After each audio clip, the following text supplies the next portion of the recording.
19ویں صدی کا یورپ یہ ایک ایسا دور تھا جب بہت کچھ بدل رہا تھا، لیکن ان سب تبدیلیوں کے بیچ ایک سوال تھا جو سب کے ذہنوں پر چھایا ہوا تھا: دی ایسٹرن کوسچن۔ یہ کہانی ہے ایک بہت بڑی سلطنت کے زوال کی اور اس خلا کی جو اس کے ٹوٹنے سے پیدا ہو رہا تھا۔ کبھی سوچا ہے کہ جب کوئی بہت بڑی عظیم سلطنت ٹوٹنے لگتی ہے تو کیا ہوتا ہے؟ اس کی زمینوں کا، اس کے لوگوں کا اور اس کے اثر و رسوخ کا مستقبل کیا بنتا ہے؟ بس یہی وہ ایک سوال تھا جس نے 19ویں صدی میں یورپ کی پوری سیاست کا رخ متعین کر دیا۔ تو آئیے دیکھتے ہیں کہ آج ہم کن کن چیزوں پر بات کریں گے۔ ہم سمجھیں گے کہ سلطنت کا یہ سوال تھا کیا، پھر دیکھیں گے بلقان کی ابتدائی بغاوتوں کو، اس کے بعد کرائمین وار، پھر ایک ایسے امن معاہدے کا ذکر کریں گے جو امن لا نہ سکا، اور آخر میں دیکھیں گے کہ اس سوال کے اثرات کتنے گہرے اور کتنے طویل تھے۔ تو کہانی شروع ہوتی ہے ایک ایسی سلطنت سے جسے اس وقت یورپ کا بیمار آدمی یعنی دی سک مین آف یورپ کہا جا رہا تھا۔ اچھا، تو یہ دی ایسٹرن کوسچن آخر تھا کیا؟ یہ دراصل ایک ڈپلومیٹک مسئلہ تھا، اس بات پر کہ کمزور ہوتی آٹومن امپائر کے علاقوں کا مستقبل کیا ہوگا۔ بالکل سیدھے الفاظ میں سوال یہ تھا کہ بھائی جب یہ سلطنت بکھر جائے گی تو اس کی جگہ کون لے گا، اس کی زمینوں پر کون قبضہ کرے گا؟ اب ظاہر ہے اس کھیل میں ہر بڑی طاقت کے اپنے اپنے مفادات تھے۔ رشیا کو ہر قیمت پر بحر روم تک رسائی کے لیے گرم پانی کی بندرگاہیں چاہیے تھیں۔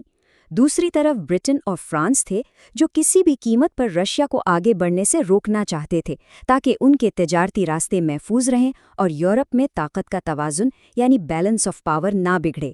اور پھر تھا آسٹریا، جسے سب سے بڑا ڈر یہ تھا کہ قوم پرستی یعنی نیشنلزم کی یہ لہر کہیں اس کی اپنی سلطنت میں نہ پھیل جائے۔ تو سوال یہ ہے کہ آٹومن امپائر میں یہ دراڑیں سب سے پہلے کہاں نظر آنا شروع ہوئیں؟ جواب ہے یورپ کے بالکل پچھواڑے میں، یعنی بالکنز کے خطے میں۔ یہ واقعات نیشنلزم کی ایک زبردست لہر کو دکھاتے ہیں۔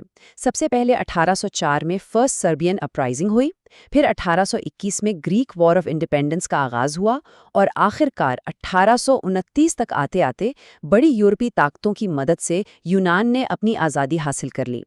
ان بغاوتوں نے ایک بات بالکل صاف کر دی تھی: آٹومن امپائر اب اتنی کمزور ہو چکی تھی کہ وہ اکیلے اپنے علاقوں پر کنٹرول نہیں رکھ سکتی تھی، اور اس کمزوری نے یورپی طاقتوں کو کھلم کھلا مداخلت کا موقع فراہم کر دیا۔ اور پھر وہ وقت آیا جب یہ سفارتی مسئلہ، یہ سوال، ایک بڑی کھلی اور تباہ کن یورپی جنگ کی آگ میں بدل گیا، اور اس جنگ کا نام تھا کرائمین وار۔ اب جنگ کبھی ایک وجہ سے نہیں ہوتی، یہاں بھی کئی چیزیں اکٹھی ہوئیں۔ ہولی لینڈ میں عیسائیوں کے حقوق پر مذہبی جھگڑے، روس کی بلیک سی اسٹریٹس پر کنٹرول حاصل کرنے کی شدید خواہش، اور برٹن اور فرانس کا یہ ڈر کہ کہیں طاقت کا توازن نہ بگڑ جائے۔ لیکن اصل چنگاری 1853 میں بیٹل آف سینوپ میں بھڑکی، جب رشیا نے آٹومن بحری بیڑے کو مکمل طور پر تباہ کر دیا۔ تو میدان جنگ میں کون کس کے ساتھ تھا؟ ایک طرف تھا اکیلا روس، اور اس کے مقابلے میں تھی آٹومن امپائر، جس کی حمایت کے لیے برٹن اور فرانس جیسی دو بڑی مغربی طاقتیں کھڑی تھیں۔ جنگ تو ختم ہوئی، ایک معاہدہ بھی ہوا، لیکن اس کا نتیجہ یعنی 1856 کا ٹریٹی آف پیرس ایک نامکمل اور عارضی امن سے زیادہ کچھ ثابت نہیں ہوا۔ ٹریٹی آف پیرس کے نتائج نے یورپ کا نقشہ ہی بدل دیا۔ رشیا کو بری طرح شکست ہوئی اور بلیک سی میں اس کا اثر تقریباً ختم ہو گیا۔ آٹومن امپائر بچ تو گئی، لیکن اب وہ پہلے سے کہیں زیادہ یورپی طاقتوں پر انحصار کرنے لگی تھی، اور سب سے اہم بات، پورے یورپ میں پرانے اتحاد ٹوٹ گئے اور نیشنلزم کی لہر کو اور بھی زیادہ ہوا ملی۔